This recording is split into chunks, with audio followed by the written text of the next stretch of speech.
10억 빚쟁이가 수백억 자산가가 되었다. 물론 그럴 수 있다. 하지만 그 시작이 고작 말 한마디였다면 믿겠는가? Let them. Let them. Let them do their thing. You know what? Just let them.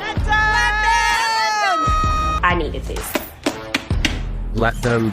It is so profound.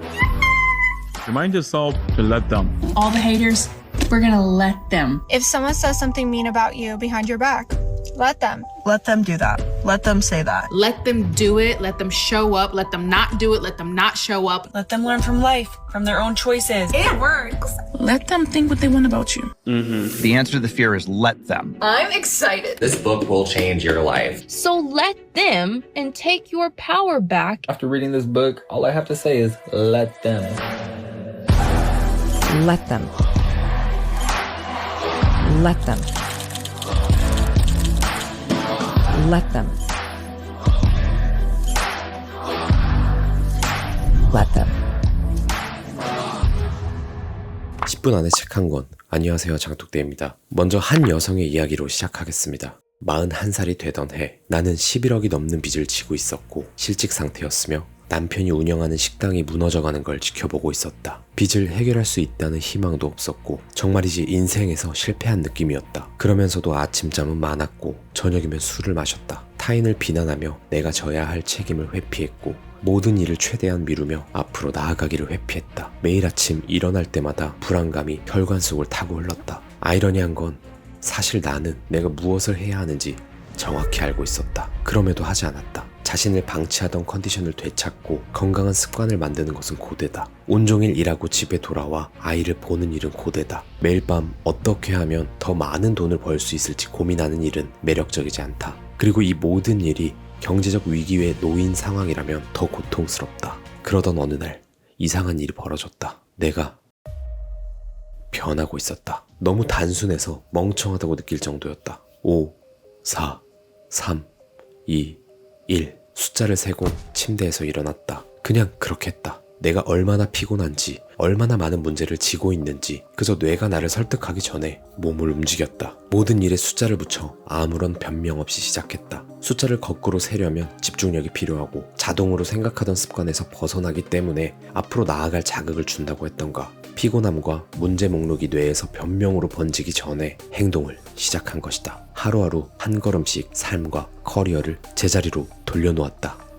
이 여성은 1회당 강연 연사료가 억대 수준으로 높은 멜로빈스입니다. 그녀는 특별함 대신 단순한 기법의 실천으로 결과를 만들었습니다. 모든 사람에게 맞는 루틴은 없다. 하지만 나에게 맞는 트리거는 있다. 나에게 5초 법칙이 그 역할을 했을 뿐이다. 무엇보다 그녀는 세계 최상위 퍼스널 브랜딩 퍼포머라는 점이 인상 깊습니다. 퍼포머, 단순히 유명한 게 아니라 계속 결과를 만들어내는 사람이라는 거죠. 삶을 바꾼다는 건 특별하거나 재능이 있거나 운의 영역만 있는 것이 아닙니다. 갑작스레 준비가 되지도 않을 겁니다. 그냥 어느 날 갑자기 억지로 바꾸는 거라 생각합니다. 그냥 어느 날 억지로 운동하러 가는 것, 갑자기 어느 날 억지로 책을 읽는 것. 그리고 이런 억지는 오래가지 않아요. 저는 이럴 때 효과적인 게 5초 법칙이라 생각하는데요. 이렇게 나 스스로에게는 억지로 혹은 아무 생각 없이 실천할 수 있다고 해도 우리의 관계는 그렇지 못합니다. 문제의 핵심은 관계죠. 우리는 관계 앞에서만큼은 억지로도 아무 생각 없이도 못합니다. 그래서 필요한 것이 렛데미론이고요. 가족 혹은 나의 주변 사람들의 시선 때문에 SNS 업로드를 망설이기도 하고 때로는 타인 때문에 미뤄지고 피곤하고 주저하는 일이 많을 겁니다. 즉 렛데미론은 다른 사람의 의견과 갈등, 비판으로부터 자유로워지고 모든 사람을 관리하고자 하는 소모적인 반복에서 벗어나는 방법을 배울 수 있습니다. 어떻게? 그냥 이렇게 말하는 겁니다.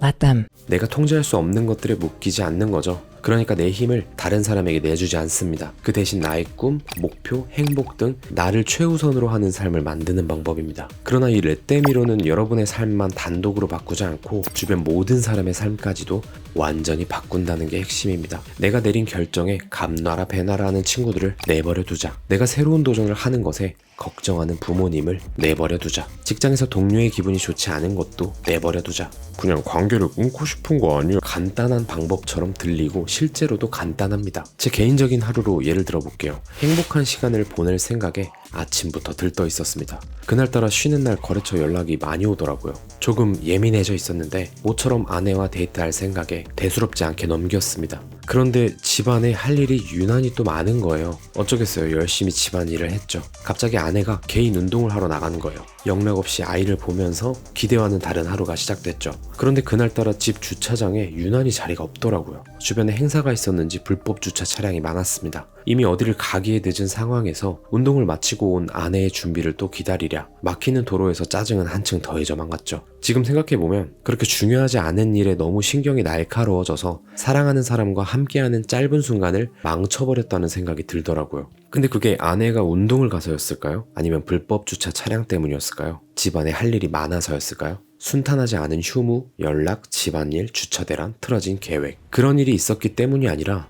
그런 일을 내버려 두지 못하고 제 마음속 깊은 곳까지 안배한 저의 태도였던 겁니다. 이 레떼미로는 그냥 방치하는 것이나 모든 것을 이해하고 부처가 되라는 말이 아닙니다. 우리가 아무리 노력해도 절대로 통제하지 못하는 것이 있다는 거죠. 다른 사람의 말, 생각, 행동에 에너지를 낭비하는 대신 내가 통제할 수 있는 것, 즉 나 자신에게 에너지를 쏟아 부어야 하는 겁니다. 레떼미론에서는 내버려두기와 내가 하기라는 이 두 가지의 간단한 방법은 곧 시작이자 끝입니다. 그들이 하는 모든 것은 내버려두고 내가 통제 가능한 것들에 한해서 내가 직접 하는 거죠. 우리 대부분은 상대를 통제하려는 충동이 있습니다. 그러나 이건 원초적으로 두려움에서 생겨난다고 해요. 첫 번째, 배제되는 것에 대한 두려움. 두 번째, 호감을 얻지 못하는 것에 대한 두려움. 세 번째, 통제하지 못하면 무너질 것 같은 두려움. 그리고 이런 두려움은 다양한 방식으로 나타나죠. 자녀가 반드시 올바른 결정만을 내리게 하려 다그친다든가, 배우자 혹은 연인의 나쁜 습관을 고치려고만 한다든가, 친구의 인생이 어떻게 펼쳐져야 할지 내가 더 잘한다는 식의 피드백을 한다든가. 하지만 우리에게 그런 통제권이 없을 뿐더러 그것으로 인해 통제되는 사람도 이 세상에 없다는 걸 알아야 합니다.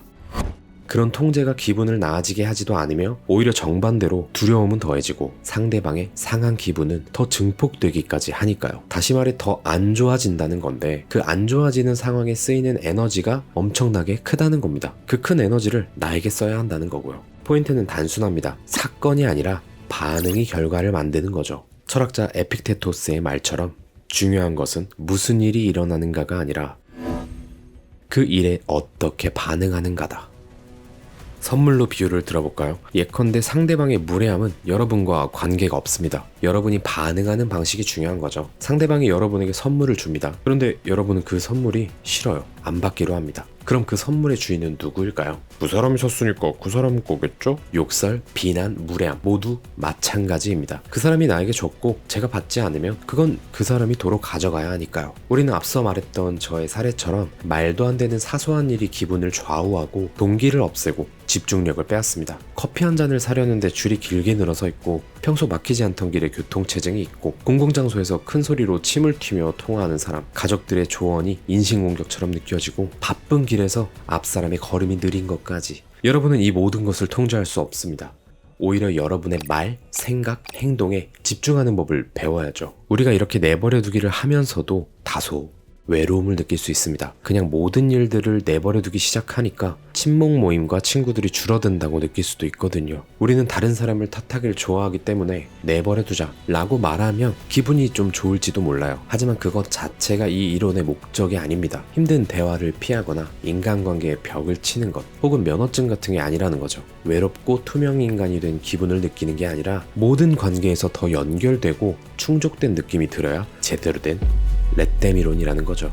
현대인 10명 중 7명은 만성 스트레스 상태라는데요. 이 상태는 우리가 생존 모드로 돌입했다는 겁니다. 이 생존 모드일 때는 목표, 꿈, 이상적 자아, 인내하고 반응하지 않은 능력, 이 모든 것이 바로 쓸모 없어지는데요. 그러니까 이 생존 모드로 계속 삶을 산다는 것은 절대 행복할 수 없다는 말로 귀결됩니다. 그래서 이런 스트레스를 관리해야 하고 그 관리에 있어 통제 불가 영역을 내버려두고 내가 통제할 수 있는 것에 집중하면 아까 말한 목표, 꿈, 이상적 자아, 인내하고 반응하는 능력에 더 힘을 쓸 수 있게 되는 거죠.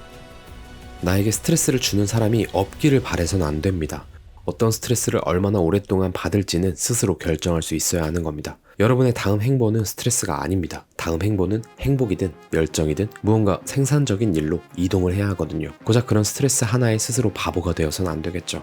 심지어 사람들은 보통 여러분에 관해 부정적 의견을 가지고 있습니다. 심지어 내가 사랑하는 사람마저도 부정적 의견을 갖고 있죠. 그런데 이걸 두려워할 필요가 있을까요?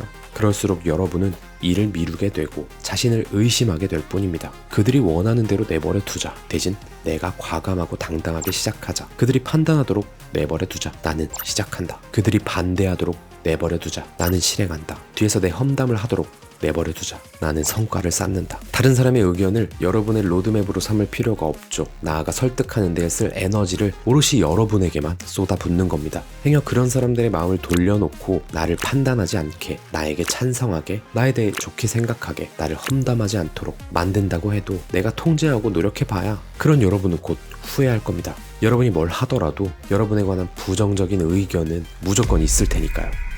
사람은 하루 평균 7만 가지의 생각을 한다는데 그중 대부분은 규칙이 없고 통제할 수 없습니다. 그럼 그 생각 중에서도 불규칙한 부정적인 의견들을 내가 바꾸거나 걱정하는 데에 에너지를 낭비해서는 안 되겠죠. 그리고 누군가가 나에 대해 부정적인 생각을 갖더라도 나의 모든 걸 부정적으로 바라보는 것은 분명 아닐 겁니다. 여러분이 지금 해야 할 걱정은 단 한 번뿐인 거칠고 소중한 인생에서 여러분이 하고 싶은 일을 정하는 것 뿐입니다. 아직도 판단을 당할까봐 두렵습니까? 그냥 내버려 두세요. 반복하지만 여러분 스스로를 행복하게 하는 일을 하고 용기를 내고 위험을 감수하고 자기만의 길을 따르는 것이 그들의 의견보다 항상 더 우선순위여야 합니다. 비로소 여러분은 알게 될 겁니다. 내가 그들에게 쓰는 에너지를 나 자신에게 오롯이 쏟았을 때 나에게 진정 어떤 변화가 일어나는지 말이죠. 하지만 여러분이 그것을 깨달을 때는 정말 사랑하거나 좋아하는 사람에게도 이 사실을 알려주고 싶어 할 거예요. 도와주고 싶을 겁니다. 하지만 그것 또한 내버려 두세요. 그들의 고통 혹은 빚, 실패는 지속될 것이고 여러분의 도움이 상황을 쉽게 만들어주지는 못합니다. 금주나 금연, 치유, 경제적 자유, 야망, 행복을 당사자보다 여러분들이 더 바랄 수는 없는 거예요. 그들에게도 분명 타이밍이 있을 겁니다. 내가 더 간절하다고 해서, 내가 더 잘 나간다고 해서 그들을 움직일 수는 없습니다. 제 실제 경험상 때려 죽여도 안 합니다. 반송장을 만들어도 안 할 거예요. 그게 사람입니다. 당연히 누군가 좋은 삶을 살기 바라는 것은 좋은 일이고 사랑하는 사람에게서 더 큰 가능성을 보는 것은 아름다운 일이 맞습니다. 열심히 하는 직원에게 잠재력을 발휘하게 하고 목표를 달성할 수 있게 만드는 건 더할 나위 없이 좋은 일입니다만 이 주제에 접근한 방식 그리고 그 방식이 여러분과 여러분이 아끼는 사람 사이의 관계에 미치는 영향은 분명 문제가 된다는 거죠. 그들이 책을 읽기를 바라고 일찍 일어나기를 바라고 술을 줄이기를 바라고 담배를 끊기를 바라고 소비를 줄이기를 바라겠지만 그것은 비현실적인 기대일 뿐입니다. 그리고 그들도 알아요. 심지어 뻔하다고 생각합니다. 몰라서가 아니라는 거죠. 그냥 그들이 지금 그러고 싶지 않은 겁니다. 혹시 알아요? 그러다가도 저자 그녀처럼 문득 어느 날 갑자기 이렇게 말할지도 모릅니다. 5, 4, 3, 2, 1 그러니까 오늘 가능한 많은 판단과 행동과 언행은 그냥 모두 내버려 두세요. 그 순간 타인에게 알게 모르게 썼던 에너지들이 남아 돌 겁니다. 이제 그 에너지를 여러분 스스로에게만 사용하세요. 오늘의 영상 마치겠습니다. 개는 짖기 때문에 울타리에 갇히고 늑대는 시선 한 번으로 숲을 비운다. 짖는 소리는 금세 잦아들지만 숲에 긴장을 주는 늑대는 공간을 바꾼다. 그들이 짖는 이유는 울타리 안에 있기 때문이다. 그들의 기세가 아무리 좋아도 정작 숲을 누비는 건 늑대가 되기를 결심한 당신이다.